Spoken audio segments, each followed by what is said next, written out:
The 20 and the 10, and look at that! He moves his way into the...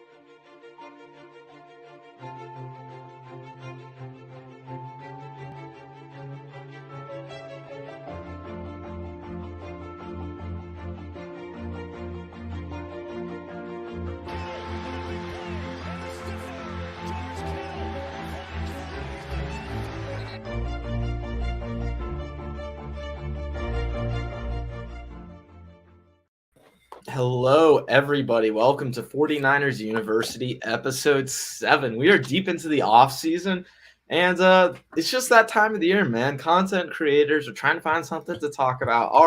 Our guy, Grant Cohen, starts putting out on Twitter that maybe the 49ers should trade George Kittle. I mean, Deebo Samuel tweeted back at him this weekend. It's been very eventful for an off-season week.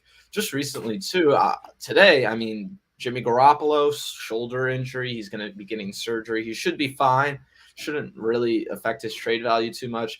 Although I do have to say before we get into things, Vinny, your boy's dealing with the sunburn. It is not. Oh no, it's not great. I'm half Jewish and half Irish, so I don't really tan. I just burn. And my entire back is red, and it's just not great. It really is. I mean, at least you have sun. Like that's what I was gonna say. It's just like it's great. So I mean, and it was snowing the other day, and then it was gray and cloudy and cold. And I'll be in Vegas. I'll be in Vegas next week though, so it'll be a little more sunny. That's right, and it should be exciting. Although I know your Gonzaga Bulldogs, man, they suffered a tough loss. Oh yeah, we're done now. Oh yeah. Well, don't worry. I mean, every single other team in the top 5 and 10 lost anyway. The top 7. The top 7 teams, literally 1 through 7, they all lost. So it's like, yeah.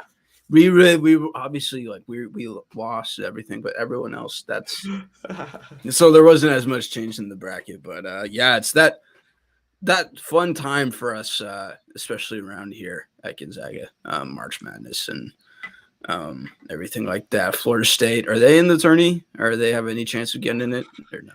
Well, they just pulled off a crazy buzzer beater the other night. I saw that. That was crazy. I was covering that game too, which was very interesting. But I wouldn't say they're completely out of the tournament yet, but it'd be a surprise if they made it. Like they're in a position like the final now, 4 in, like the final last 4 in. Yeah, exactly. So, and I think for them at this point, this isn't their team to win it. Like to go deep and make a run next year and the year after. A lot of these guys who are on this team now will be back. So. Transition year, but you know what? That's not what we're here to talk about. We're not here to talk about college basketball. We're here to talk about the 49ers, who are really the best nonstop content machine for sports, really. It's amazing how much doesn't go on or doesn't happen for the 49ers and how much fans and media are creating news. In fact, it's amazing. Shout out to Grant, though, for sponsoring us really for our first topic, which is George Kittle. I know Grant put it out there, obviously, the potential of the 49ers trading George Kittle. First of all, we need to acknowledge that this wouldn't be a trade prior to the start of free agency. If anything, financial-wise, the 49ers would have to execute a George Kittle trade. If they were interested this offseason, they would have to do it after June 1st because a lot of the money they would save wouldn't really start until then. And this likely – will be a player for a player trade, right? I don't see this situation going like the way this would unfold, especially with the post-June 1st designation. I don't anticipate that the 49ers would want draft picks, especially considering how much they've put into winning right now. But let's discuss this George Kittle potential. I don't think they're going to trade him, and I know 49ers fans will point to a lot of things when you talk about potentially trading him. They'll talk about the leadership he provides. They'll talk about he's the heart and soul of the team. A lot of these emotional things. To me, the key for not trading George Kittle, Vinny, is pretty simple. You want to prop up and support Trey Lance as much as you can, and this is why I think this discussion is a non-starter this offseason, at least, is because so often this season people were critical of George Kittle or critical of his production. Or lack thereof, I should say, saying, he's not getting as many targets, Kyle isn't getting him involved in the offense. And on the other hand, those people are also complaining that Jimmy Garoppolo is the problem with the 49ers offense. I would tell you that I think it's more because of the fact that because Jimmy Garoppolo is the problem for the 49ers offense, he limits what George Kittle can really do. I know he targets George Kittle in the area that he works the most of the field, but in reality, when you have an offense where Kittle is constantly getting those hospital balls over the middle over and over and over, that's kind of like those are the only routes you're going to be seeing him run, those in-breaking routes. I mean, for The Jimmy 2020, yes. that first game against Arizona. Yes. He was out for a few weeks because it was a high ball. Exactly. And that's something that just won't be happening with Trey Lance. And when we talk about the future of the 49ers, I think the reason so many people are excited about the potential of Trey Lance and excited not only for the future of Trey Lance, but the present is because the 49ers have the right team to win around him. And I don't think you can do that with George Kittle. For one, if you're going to be trading him, you're not, even if you go and get the best tight end available in free agency, for one, they won't be as good as him in the pass game. And for two, your run game will suffer because of it. So I think when you look at the 49ers offense moving forward, if you want to maximize it, you have to keep George Kittle a part of it, even if you acknowledge his regression in the passing game. And even if you think that's what's happening here, you just can't ignore the fact that he is a part of what gets the run game going. And for the 49ers moving forward, if they want to try and win now and maximize this window, they're not going to find a better tight end available than George Kittle. So I think for most, those are the reasons why I look at this and I say it's a non-starter this offseason. I will say, though, Vinny, if the 49ers decide to trade George Kittle in a year or 2 years from now, I'm not against that necessarily. But I think it'd be totally unfair to not let Trey Lance have the opportunity to play with him first. Yeah. They're not trading George Kittle. No, George Kittle is not being traded. And I just think. Well, and let's be clear. I want to acknowledge this comment real quick. Ekem, one of our awesome supporters, he's always on here. He's saying if someone offers a first and a second for Kittle, I'm listening. I totally agree. I think you need to listen to George Kittle offers, but I still think it's ultimately a non-starter because I don't think a team is offering a first and a second round pick. But and it's hard to argue and speculate on whether guys are listening to offers of guys or not, because I think GMs say they're listening to offers like on any guy. I don't know how much of that is really the case. I know there was the rumors last year about Nick Bosa being traded for a Deshaun Watson kind of trade, and maybe that's a little bit different, but I think you hit it on the head when it comes to dictating and determining George Kittle's value. And it's easy to say the production in the passing game and him as like a more traditional tight end in that sense and say like he's not being used enough in the offense and things like that, and he's not getting that production. But the thing about Kittle is that he is no traditional tight end. The salary that they're paying him is for essentially two positions, I think.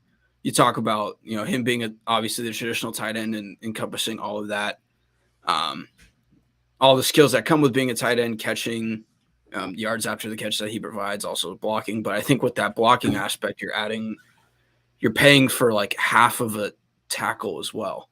That I think he's one of the best run blocking tackles and players in the league, and that's what you're paying for. And I think. You talked about Jimmy Garoppolo and his kind of in the context behind that as to why Kittle may not be getting as much catches. I think that part of that is true as well. I think it's easy to say that he didn't look good because he didn't get the ball a lot. Well, maybe Jimmy or other times he was just missed, because there were plays before throughout the year where Kittle was wide open. Absolutely. And that's what I want to get back to, is that there were opportunities that were to be had for George Kittle in the offense. It's not like it's not like, oh, George Kittle's not getting open. The 49ers just can't find a way to get him involved in the offense. It was more to me, Vinny, that you looked at what was happening with George Kittle and you said Jimmy Garoppolo isn't getting him involved enough. Whereas in prior years, it was just different. And I think they had stretches at the end of the season, especially when Debo got hurt against Seattle, right? There were games where George Kittle went off, had 100+ yards, a touchdown, was super efficient in the red zone. The road game on Seattle, he went off. Absolutely. It was like 100 and something yards and 2 touchdowns, I think. Exactly. And that's the point to me, is that I think people are critical of him in the passing game, but then those same people are also very critical of Jimmy Garoppolo. So I think when you don't have as many hospital balls going his way, when you target him more downfield, and let's be honest too, Vinny, they can split him out wide more as a wide receiver now with Trey Lance. They can actually do things. Slot, yeah, they don't have to keep him in line as much as they usually do. And I do want to acknowledge one part of this conversation, which I think is really key. And Damian, shout out to you, man. I think you hit this part of the discussion like you just nailed it. This is what it really comes down to, is you want to try and trade a player a year early rather than a year too late. I think that's a really super valid argument here in terms of that. You could see the potential for George Kittle, his value dropping. I think I would also say, though, Vinny, that on the opposite end of the spectrum, to play devil's advocate, if he has another quote-unquote year like he had this year where he's injured, but he battles through it, and he plays 13, 14 games, puts up close to 1,000 yards and some touchdowns, but still looks like that guy and shows flashes, I think – you know what? Maybe he's not – if he's worth a first-round and a third-round pick now, maybe he's not worth quite that, but he's probably still worth a first-round pick, right? It doesn't feel like something to where George Kittle's value is going to greatly drop off unless he has just a horrific injury-riddled season. And that's something you just can't predict. Although I think the injury concern is fair with Kittle. It's just saying that, oh, he's going to miss most of next year or you can't depend on him, I don't think it's that. Because that's more Jimmy Garoppolo's situation. With Kittle, like we've seen, he has played through injuries. He has battled through injuries, but are also constantly nagging and a big part of what they're doing. And I know the 49ers have done this before. They've moved on, like Ekim points out, from Ronnie Lott, Joe Montana, 2 franchise cornerstones. Yeah. And that's not what we're saying. We're not, not emotionally wise they should keep George Kittle, but I think in terms of just value perspective, you're not getting rid of him a year too early, in my mind, if you're doing it now. Yeah. I think next offseason is the offseason when you really start thinking about that. Because even when Vinny, just a great example, Rob Gronkowski almost got traded at the end of his career to the Detroit Lions. It was going to be for a first-round pick. It was going to be for the year before he retired, actually. And he had dealt with even more injuries than Kittle had dealt with up until that point. And people were even more concerned than they were about him. And I think he was a little bit older than him at that rate. The point being is that for that kind of position where the top, just the upper echelon of it, your George Kittles, your Kelce's, your Wallers, your Mark Andrews, your Kyle Pitts, the difference between them and that next group of guys is so much more drastic than it is at any other position. And I think that's why I think George Kittle's value should retain over a season. If a team is interested in him now and wants to give up a first-round pick now, I don't really see that changing much because of one season. Plus with George Kittle, I think you talk about the production on the field, but I think George Kittle is going to be a player that puts butts in people's in the seats. Yeah. And that's where I think with that value that you talk about, although he may not be the same player, people are going to want to see this guy play. And I think there's a previous comment about the backlash about the Buckner trade. I think that's what would make this trade potentially this offseason even worse, because at that time when you looked at the Buckner trade, it was essentially the way I looked at it, at least, it was, who do you prefer between George Kittle and DeForest Buckner? And given where they were at the Super Bowl and things like, and being in the Super Bowl the prior year, the depth that they had at the defensive line at that time, they said George Kittle is a more valuable piece to this team in the long run than they thought DeForest Buckner was. And I think with that, if you were to make that trade now, you could have just maybe had that made. Why not just make that trade for him back then and try to get value for both of those guys, right? So that's where I think Kittle's value was really peak once he was up for a contract. I mean, you want to talk about value for the player, you could have got a first-round pick and more, I think, easily for George Kittle at that point in his career. Yeah, and that's the thing, right? So I don't think. And you can't predict this. That no, Kinlaw. I mean, you could obviously he had injury concerns in college and stuff, but they made that pick, and that's in the past now, and things like that. But I mean, they're still I think they're better right now without Buckner than I think they would have been without Kittle these past 2-3 years. Yeah, and I think the point of that too is that, like you said, most importantly is that they can develop the defensive line very easily. They don't need to. With Kittle, I'm not going to say they. I mean, they did strike gold with Kittle, literally. I mean, they drafted him in the 5th round. To get that kind of value of that kind of player is incredible.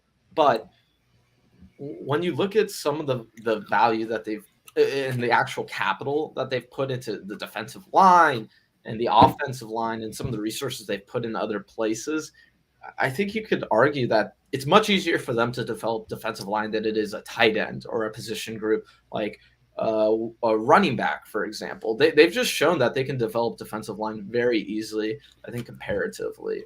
But yeah, I do want to talk about the guy who was throwing George Kittle all those balls and the guy who was just in the news today from Adam Schefter. It's Jimmy Garoppolo. He's going to have shoulder surgery this offseason very soon, it seems, I believe the report said. And Schefter said that he should be ready before July 4th to get it back into practice, should be fully healthy, fully good to go by then, and is still likely to be traded this month.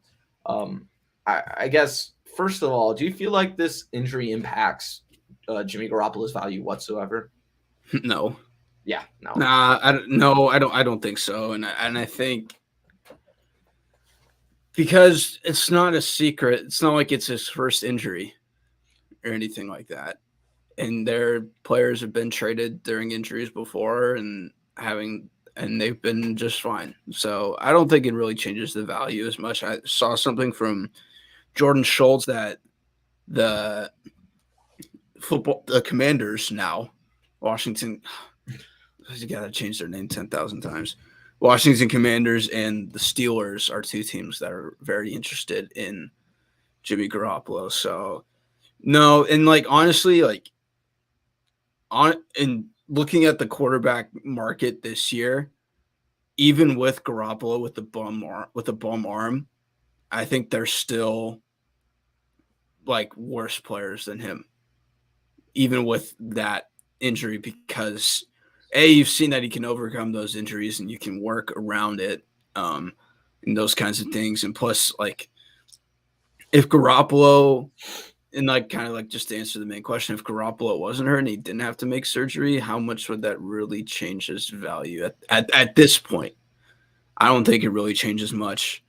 I think there's trade value for him. I just don't think it's changed. So yeah, I'm curious to see how this whole situation plays out. I really think, like you said, he doesn't. It's not like a team was sitting here. Oh my God, they have their crystal ball. We're gonna, Jimmy Garoppolo is gonna solve all of our offseason problems, and then you hear he has shoulder surgery, and you're like, oh, come on, no, Jimmy Garoppolo getting injured completely ruined our offseason plans. No team is sitting there right now telling themselves, oh, this completely derails what we're gonna do. This whole situation, it's not nonsense, right? But ultimately, it's not going to make a difference in terms of what the 49ers actually get for Jimmy Garoppolo.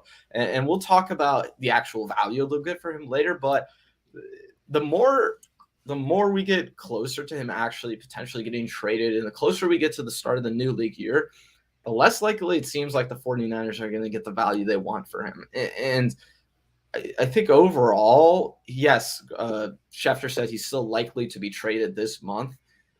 I don't know if that's good enough for the 49ers. They need to try and trade him before the start of the new league year, because if they don't, they won't have that money to spend in free agency, and they do have other ways to get underneath the salary cap. That's not what's going on here. What's going on is the 49ers are going to have like 20 plus free agents, 25 plus free agents this offseason. They're going to have to re-sign so many guys. And I think, for Garoppolo, yes, is he still likely to be traded? I think he'll be traded no matter what. But I really just think the quarterback market is gonna dry out. I think a lot of teams will look at this situation and say to themselves, why would we trade a commodity to get an opportunity to extend Jimmy Garoppolo or let him walk in free agency. It just doesn't really make sense. And then when you add the context of the player of what Jimmy Garoppolo is, that he's a bridge quarterback at best, if that's how you view him, if you're the most optimistic about him, that's how you view him. Why are you giving up an asset for that right now when there are plenty of guys available in free agency? Mitchell Trubisky, Jameis Winston, Teddy Bridgewater. I mean, they're legitimate quarterbacks who are at Jimmy Garoppolo's level. And if they aren't at Jimmy Garoppolo's level, well, then guess what? You're going to be paying them less than half the cost. So they don't have to be at Jimmy Garoppolo's level. I just think the more I've thought about this whole quarterback trade market, although, yeah, the big players like Aaron Rodgers and Russell Wilson will certainly dictate what teams are interested in Jimmy Garoppolo. I still think he pretty much has little to no value because teams don't – even if they can't trade for Russell Wilson, even if they can't trade for Aaron Rodgers, even if they don't love Kenny Pickett, Malik Willis, whatever you think the plan is, that doesn't mean that Jimmy Garoppolo is still the best option because there are other options out there, much cheaper, much more cost-efficient options that you don't have to give anything up for. So I just don't know what value he has right now. I mean, unless the team is really in love with him and they're sitting there with their crystal ball and saying Jimmy Garoppolo is going to solve all of our problems, I just don't know what the market's going to be for this guy. Yeah, it's hard to say. But with that, though, like, is he the question, I guess, would be, is he the top guy after, like, the Watson, Russell, Rodgers company in terms of potential trades? Yeah. Maybe I think Derek Carr potentially is, like, up there if they decide to trade him. But let's say none of those guys are available and it's only Jimmy Garoppolo. I understand what you're saying in terms of, like, those rookie guys for sure. Right. But there's only so many of those that you can pick. So then from there, it's just a matter of picking who you want at those. And I think after those top three, and if you decide not to want to get a rookie, because I think there's a lot of teams that there's only really a handful of teams this year that have clarity as to who they want as their quarterback. A lot of these other teams are kind of just in a bit of a twist here. Because I mean, they're in limbo right now. And yeah. I guess to me, Vinny, what the question we're asking is would those teams, is Jimmy Garoppolo so valuable to take those teams out of limbo? I don't necessarily think so, because at the end of the day, being in limbo versus having Jimmy Garoppolo on contract as your quarterback, Jimmy Garoppolo, like we've seen, in the best of circumstances, he just can't win you a Super Bowl. And for a team like the Steelers, right, people think, they look at them and they say, hey, Steelers are made to win now. They need a guy like Jimmy Garoppolo. I would disagree because they don't have the pressure that some of those win now teams that we saw last season trade for quarterbacks did, like the Panthers, right? They needed to get a quarterback to do something. They had no plan in terms of what they were going to do going forward. But the team like the Steelers, in their situation, Mike Tomlin is under no pressure, in my opinion, to get a resolution at the quarterback spot. Maybe they need something, right? They need Jameis Winston. They need a second-round quarterback. They need someone.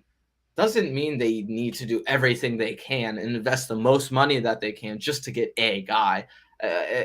That's kind of where I've arrived at this whole thing, Vinny, is that, yeah, Ekim's right. The Steelers want a young quarterback. They do not want Jimmy Garoppolo. I think, to me, the team that makes the most sense and has always made the most sense is the Washington Commanders, because at the end of the day, they might be so desperate and they might say to their fan base, like, hey, we have this option to go get Jimmy. There's no other better option, and this is the best we can do, and we need to win now. I could see them doing that, but for the Steelers, why would they do that when they could just kick this down the line and eventually try and get another guy at some point? I just don't know if it makes sense for them to go all in now to get Jimmy Garoppolo, because you would be kind of going all in a sense because you're paying him so much money. Yeah, who knows? I mean, yeah. I don't think they're going, and that's a good point that you bring up. They're not going all in terms of the actual, like, what they're trading for him. Right. But they're going all in terms of the money that they'd be paying for him. And maybe at that point when they make the trade, they'll work to restructure his contract to give him a pay cut or something like that, which I don't think Garoppolo will want to take, and I don't think he should take. No player should take a pay cut, but who knows? Yeah, and we'll certainly see. One other thing I wanted to talk about lately, though, in the Jimmy Garoppolo conversation was Tim Kawakami. He's been tweeting up a firestorm today, by the way. I love Tim on Twitter. He's really funny. But today he was talking specifically saying that he thinks the 49ers won't get a first, second, or even a third-round pick for Jimmy Garoppolo. Obviously, Vinny, you could probably tell where I'm leaning on this. I don't think he's going to get that value. In fact, I think it's more – I don't think it's unlikely Jimmy Garoppolo gets cut right now. I really don't. I think the only reason the team wouldn't cut him is because of PR. And to me, that's not a good enough reason at this point to justify the Jimmy Garoppolo experiment. So, or experience, I should say. So what do you make of this report? Do you think the 49ers can even get a third for Jimmy Garoppolo? I think they can. I don't know if they will. Yeah. I think they could, but they could. The second, I don't think they're getting a first for him. And second, I think that's a bit of a stretch for teams, and I wouldn't put my money on that. But I think they can get a third for sure. But I think it's just the same numbers that we've been, thinking of, like that has been, surfaced and everything like that. Like you're looking at a 4, like a couple 4s, maybe a 3. Like a 4 and a 5, 4 and a 6, something like that. Like a conditional 3 and a 5, like something, Yeah, nothing of like a guaranteed 2 or a not even a 1. Maybe. And I don't even think they get a guaranteed 3 at this rate. And this is one of the other points I do want to talk about. Ekim brought this up, and Adam Schefter even brought it up the other week. The 49ers could just keep Jimmy, start him, and then get a third-round compensatory pick. I'm sorry. We already know Jimmy Garoppolo can't win the Super Bowl. It's impossible. Until you can actually prove that it's possible, I'm going to say it's impossible. So it's impossible to win the Super Bowl with Jimmy Garoppolo. Unless he wants to take a $10 to $13 million pay cut, then no. I don't think. Even then, Vinny, for most teams, they can draft a quarterback and they can be even cheaper than that, right? Exactly. So, yeah, that's one point. So you get into this thing you always get into this thing with Jimmy Garoppolo where, oh, yeah, he's so expensive. His contract is such an albatross. Yeah, it is. But if he was $15 million, would it make that much of a difference? I really don't think so. I think your team would be a little better around him, but ultimately we've seen how far Jimmy Garoppolo not to say he would not. That's not to say he would still start, but exactly. I mean, exactly. Yeah. I don't know.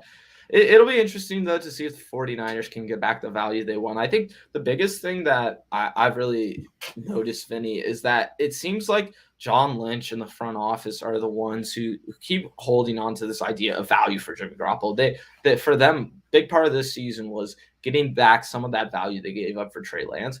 I just don't think they're going to get it because the league just does not view Jimmy Garoppolo as the asset that the 49ers do. In fact, I don't think most teams would trade for him to be their starter. I think if you're trading for him and he was going to be your backup, you'd be really cool. But I don't think it's by any means. There's no team that is out there right now who their number one option is Jimmy Garoppolo is going to come save our franchise. It's just not realistic. And rather than try and hang on to this idea that they can get the most out of Jimmy Garoppolo, they can get the most picks possible. To me right now, getting the most cap space and clearing that space so you can spend money on Trey Lance and the team around him is more important than anything else because you're dealing with Super Bowl windows and you're trying to maximize that Super Bowl window. And if you were going to forgo, getting that cap flexibility so that you could keep Jimmy Garoppolo and maybe get a third round pick or hang on to him past the start of free agency, though, so that instead of getting a fourth round pick, you can get a third round pick. Like, what are we talking about at this rate? It's just nonsense to me. And if that's the way the 49ers front office is thinking, then, man, they're in deep shit, really, because I don't know and they've shown too, they can't even draft day 2 correctly, right? I mean, how many guys have they taken in day 2 of the draft who don't even play for the 49ers? At the end of the day, just get like as many 5th round picks as you can and take your George Kittles and your DJ Jones and Elijah Mitchell and those kind of players. Just just get as many 5th and 6th round picks as you can for Jimmy Garoppolo, because that's the only spot you can draft anyways. But I think to end this kind of like topic, I don't think Jimmy Garoppolo's value has decreased at any point over the offseason. I still think it's probably a 3rd round pick or less, but I don't think, some people have this idea that, the quarterback market is going to change Jimmy Garoppolo's value. I actually don't believe that as much right now, Vinny. I think people kind of know what he is and they know what they're trading for at this point. So I don't think, if a team is sitting back, they're waiting for Aaron Rodgers and Russell Wilson, they're not all of a sudden going to up their offer for Jimmy Garoppolo just because they strike out on those guys. Yeah. Hey, at least they're not, sorry to sidetrack, at least they're not Rob Manfred in baseball. Oh, I'm so angry. I like me some baseball. Yeah, I was going to say, I saw you like that comment the other day. I didn't mean to trash on baseball, man. It's just I don't care about pointless sports. So no, I'm joking. I don't want to trigger the baseball fans out there. Look, I know it's sad. I know you guys are going through a lot right now, but I would tell you I'm more interested in the USFL than I am whatever is going on in baseball. Yeah. I'm still watching baseball when it comes back, but just Rob Manfred is the worst. Man, he's the worst commissioner out of all the commissioners. Like Roger Goodell isn't the best either. Like he isn't good, but and even Adam Silver has his problems, but Rob Manfred is easily the worst. He's terrible. He's not my what commissioner? Yeah, that's the word. I digress. I'm sorry. No, you're fine. I know it's a big day for baseball for people, so I certainly didn't want to not acknowledge it, although I promise that was the first and last acknowledgement of baseball in this show. It's just at least when Ben and I are doing a show. When it's just me and someone else, maybe I might just have to jump in and shut down the show if baseball at all, even in the comments, just completely blackwall it. But I did want to get into our next topic because it's draft season for the 49ers. The combine is starting this week. Everyone's in Indianapolis. I see my guy Splash Cousin, Jason Aponte, Rob Shue out there. But for the 49ers, they're obviously going to have that 2nd round pick, 61st overall. We don't know what's going to happen in free agency. We can't predict that. But as the 49ers currently, as the roster is constructed currently as is, what do you think their first pick should be positional-wise in the draft when you're looking at it in terms of need? Obviously, best player available is different, but what do you think is the 49ers' number one draft need? Yeah, I would have prefaced this comment by saying I don't do rookie mock drafts, and I don't really do a lot of draft stuff, period, unless it's a higher pick and things like that. I just think it's just so hard to determine how good these guys will be, and then you do all this stuff, then you realize that they're either good or terrible. It's kind of just a lot of it is just evaluation, kind of going based off of luck as well. But I think they should go, if we're talking just position, I still think they should go corner. I think that's the position that you look at where they can just beef it up. And I know they have a couple guys that they already drafted and everything like that, but I think there's not a bad thing to do when to shore up your corner position spot, because if one of those guys are good and you have just a bunch of other guys that you already drafted that end up good, that's still more trade assets that I think a lot of teams could use when it comes to corners. And you can't have enough good corners, on your roster. Especially with not knowing whether if, say, Emmanuel Mosley goes off this year and he wants to get big money, do you want to pay him that big money, or do you want to That's a good point. Look at one of those guys that you just drafted that had a pretty decent year as well and look to invest in that way? So I would go corner first, and then I don't know. I know they did it last year in the 2nd round, and we don't know whether it's worked out or not, but interior offensive line in particular, maybe a center. I think that's a position that they look for. But getting back to corner for a sec, I really think corner would be an important position to draft. You mentioned a few things. For one, Emmanuel Mosley could have a great season, and then after this, he's a free agent. I think that's why they should try and extend him now, this offseason. But in the same sense, Corner's in a position where, you can be 28, 29 years old and have super long careers beyond that. Most of these guys, you get the most out of them in their rookie contract. So I'm definitely not against taking a rookie cornerback, and especially if that guy can play nickel, because the 49ers are going to lose K'Wan Williams, most likely this offseason. I don't think they would want to retain him. And then you look at the options that they'll have at the corner position next season. They'll have Mosley, they'll have Ambry Thomas, and they'll have Lenore. Lenore just doesn't have experience in the slot yet, and they're trying to convert him to that.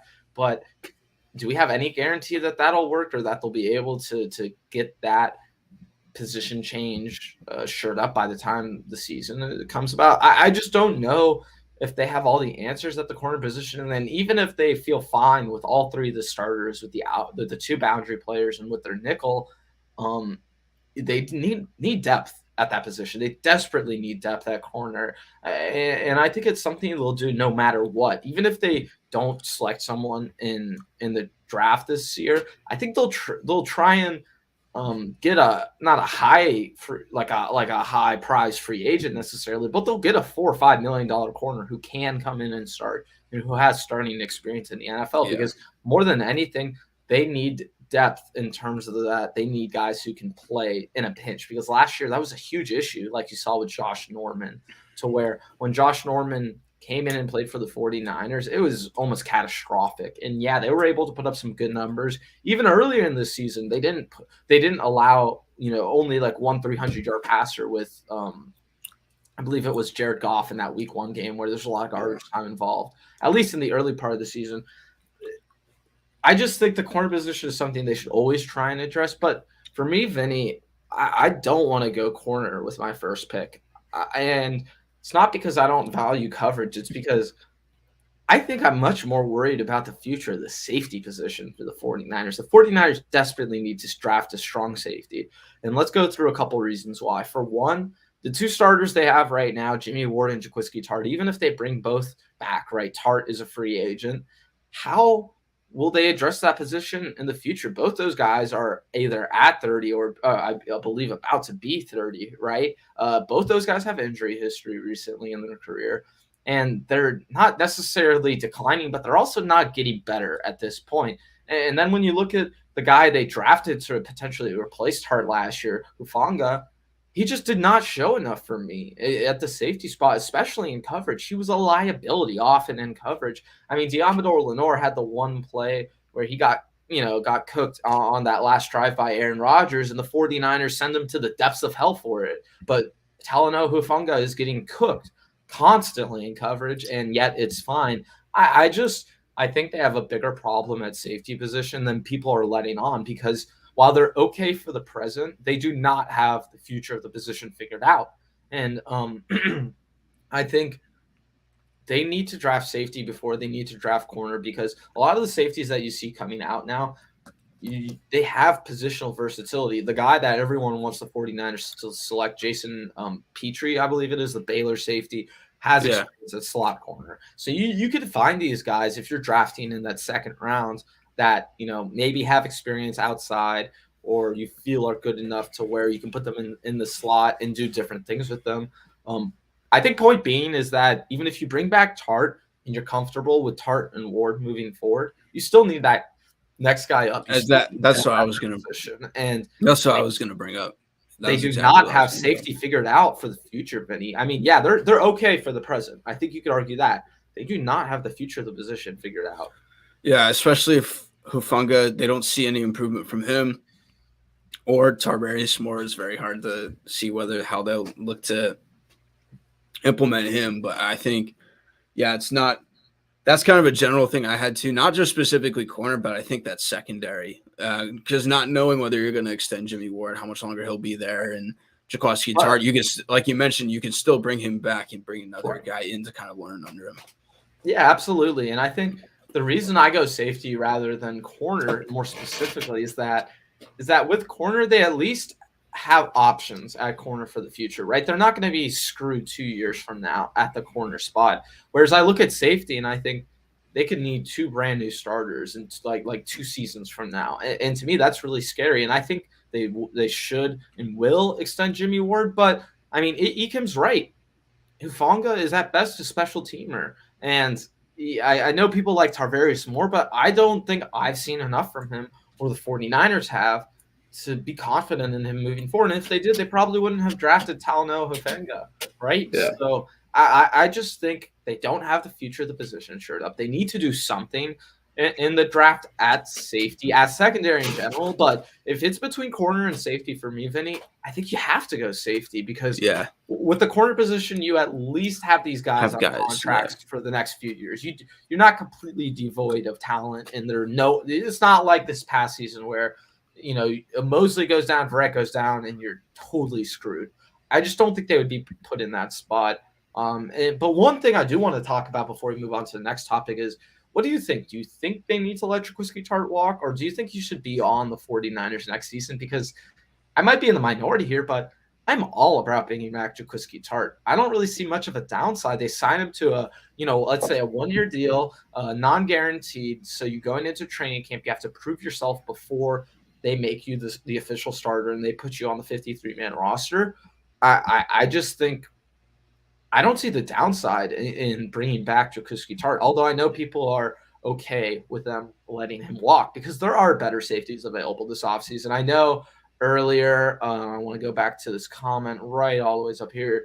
Ekim said Jesse Bates probably going to get franchise tagged, but even beyond that, Tyrann Mathieu, Marcus May, Justin Reed, there will be safeties available in free agency. It's not going to be no options. So, yeah, and I'm with you in the sense that I think there's no harm in bringing him back, and I think they should bring him back.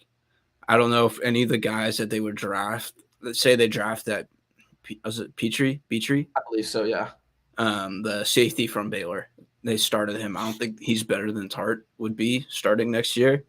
And I know a lot of people are going to point to the dropped interception and kind of be like, oh, my God, you ruined it for us and everything like that. But I think through that moment, he acknowledged it. And I think that's like one of those, leadership qualities that I think they'd be losing, and a more underrated leader that'd be losing if they didn't bring back Jaquiski-Tartt. And just having another. I often see this as one of the discussions with Tartt. Sorry to cut you off, Benny, but people say, hey, draft a guy rather than just bring back Tartt. Why not both? Because you can do mentioned already, you can bring Tartt back and have that guy in waiting so that if need be, he's available, he's ready, and you have that next option rather than, oh, Tartt's out and you're screwed. They wouldn't be in that same situation. So I think they're very capable of drafting a safety and keeping Jaquiski-Tartt. And I think, to me, that's probably the best option for them. Mm-hmm. Yeah, I think so. And, one thing I also wanted to touch on for free agency was it doesn't seem like the 49ers will have a ton of money in free agency, but they'll certainly have some options to where they could bring in an outside free agent. They could spend a little bit of money, maybe not, top end money, but they could probably work the middle of the market a little bit if they want one really awesome player. So, Vinny, if you're looking at the free agency market and there's only one player you can bring into the 49ers who we're not talking about your Jaquiski-Tartt or your DJ Jones or your Laken Tomlinson's, an outside guy. Who's the one free agent you think the 49ers must absolutely target? That's a very good question.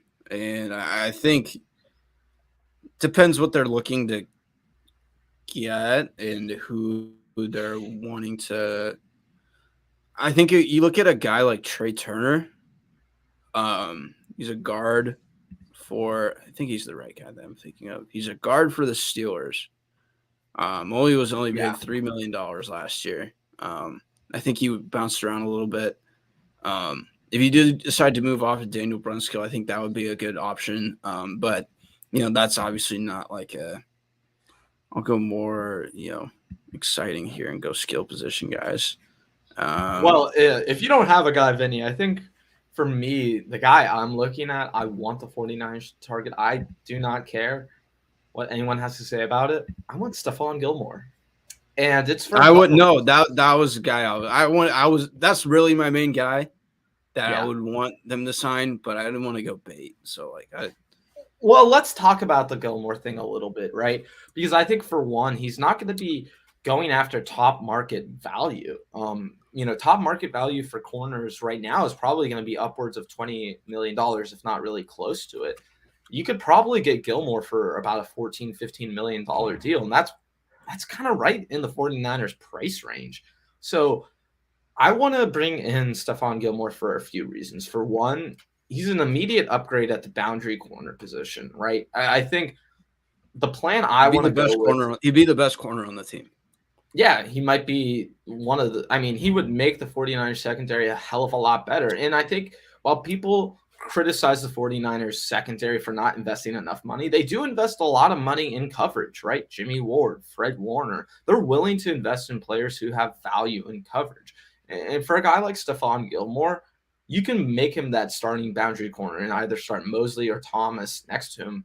But then he offers some versatility that some other corners won't, where you can stick him inside at the slot and he can be your nickel guy. You can have Mosley and Thomas outside, and then you can have those three players rotating. So when Gilmore or when they go into their nickel packages, Gilmore just slides into the slot. Thomas comes in if they don't decide they want Thomas starting over Mosley. And you want to talk about a way to immediately upgrade the 49ers. To me, I don't think there's any player you can look at in free agency and will reasonably immediately upgrade the 49ers in this way that Stefan Gilmore will. I mean, you could Chandler Jones, he would obviously make the 49ers better, but in terms of the impact for the position, getting a guy like Stefan Gilmore who offers so much versatility and just great play at a spot where you've struggled so much, that would shore up the position for the next few years. And then you wouldn't have to worry about drafting a corner, right? At least this season. I think you might want to draft that guy next year because it's not like Stefan Gilmore is young, right? But I would be willing to take the chance on Stefan Gilmore, and he would be my dream free agent if I was the 49ers. Yeah, no, that's the main guy that I think you look at. It's because you look at the other positions, who are they going to, like you mentioned, who are they going to sign that's going to be an immediate upgrade to what they already have? And exactly. I know Brandon Scherf was the name I was looking at. I think he's just going to be way too expensive. I don't think they'll be willing to. If they're not willing to drop the cash for Lake and Tomlinson, I don't think they're willing to drop it for Brandon Scherf. Yeah. And because, I think he was paid $18 million last year. So, but that was the guy I was looking at. I think looking at the edge guys, I just deleted it. Wait, Damien, let me ask Damien to clarify this in the comments. Would you rather go get DJ Jones over Stefan Gilmore, man? Because I completely disagree with that. And the reason I don't think the 49ers should necessarily bring back DJ Jones is because they've proven they can produce that DJ Jones type player every single season, Vinny. I think this is the thing we talk about the most in terms of our show is that Chris Kocurek is the best at what he does. He can get those bargain bin guys. They can get Arden Key and make something out of nothing. They can draft DJ Jones in the 5th round and make something where other teams just wouldn't make it. They make the most out of these defensive linemen. So that's why you don't necessarily want to bring back DJ Jones, because why don't you go get the next DJ Jones who's going to be even cheaper than DJ Jones is, right? And I'm not saying you can necessarily replace him one-to-one, but if the 49ers can overspend at one spot, I'd rather them overspend at secondary and lock in a certain level of play rather than gamble with it and have one of the best defensive lines in the league, because they've proven they can produce a high-level defensive line without having the highest level of talent, right? So they need to figure out a better balance for this where, DJ Jones is a valuable player, but, I mean, do you really want to go out and pay him? Look what Kerry Hyder just did this past season, right? And it's a very different situation. Point being, though, is that they can get those guys in and they can get production where need be. Yeah. But with that, though, I think they're still no harm in bringing in a vet edge guy, and I'm looking at some of those guys now. Well, hey, you let Chris Kosar do his magic, right, Vinny, like he did with Arden Key. So I'm looking at maybe he's not the most key free agent that they should sign, but I think a really good complementary piece to Nick Bosa would be a guy like Ryan Kerrigan. I think that would be a really good piece to kind of have like that 1-2 combo on the ends there with Armstead and either Kinlaw or Jones, whoever it may be in the middle. I know there's a couple guys on there. Though, if we're going to go old, Vinny, why not go Justin Houston? Justin Houston as well. That was another name that I was looking at. He's a little bit younger than Ryan Kerrigan. And I was going to say Tack McKinley, but he was technically already on the Niners for like a little bit. And then they waived him, I think. Damian responded back. Just wanted to acknowledge this really quick.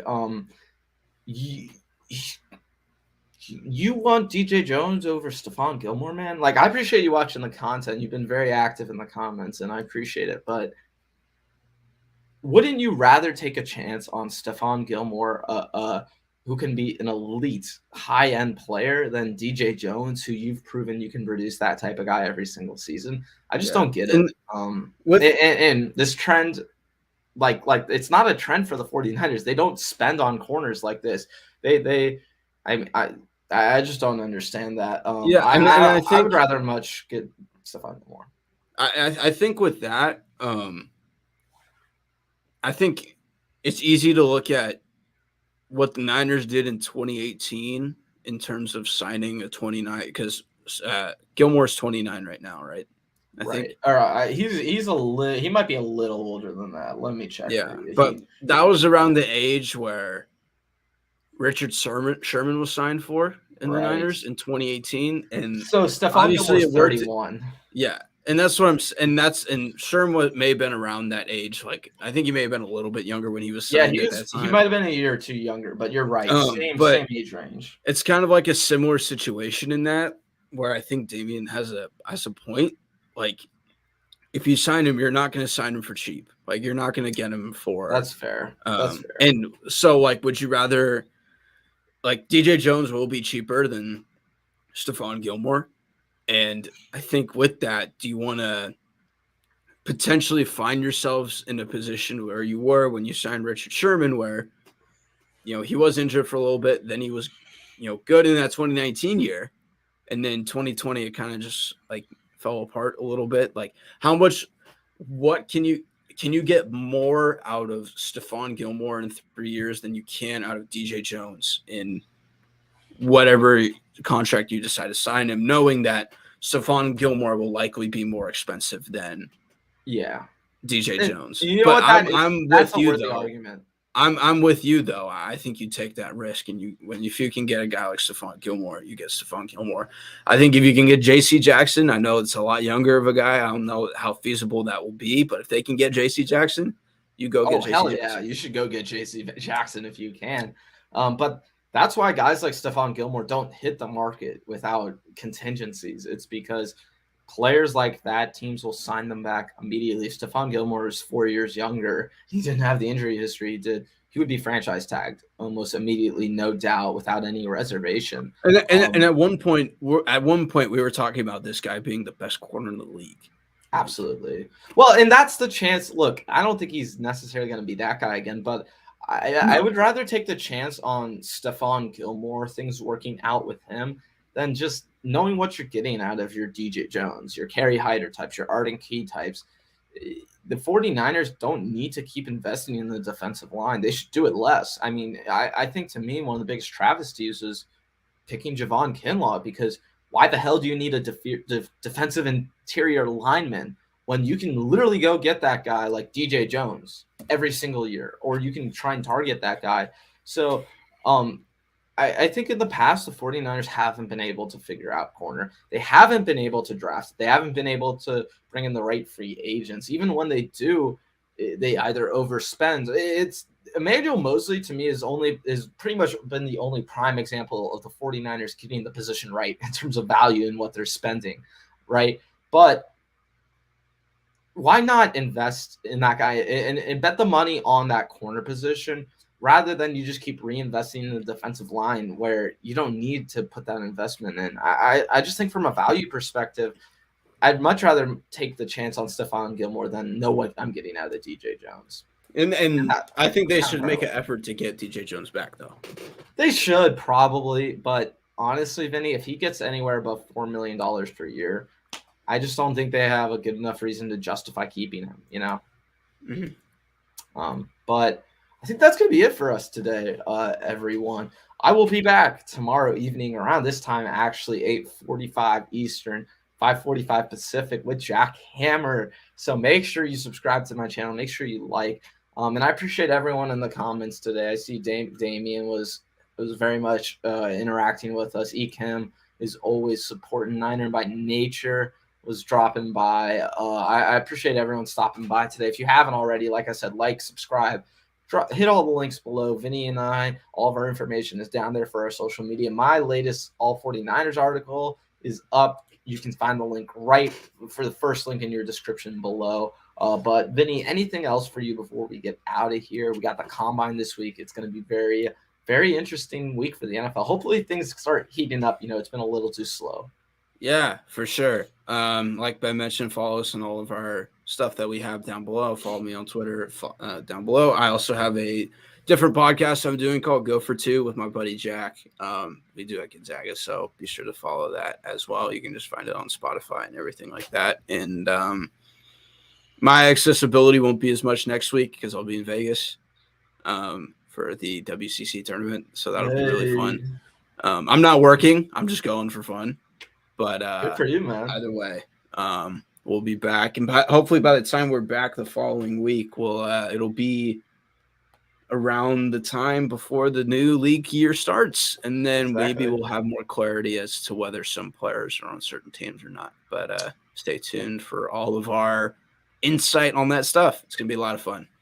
Hey, and I will say, for every day we have counting here, the closer we get to Jimmy Garoppolo no longer being on the 49ers, you know, our long national nightmare is almost over, everyone.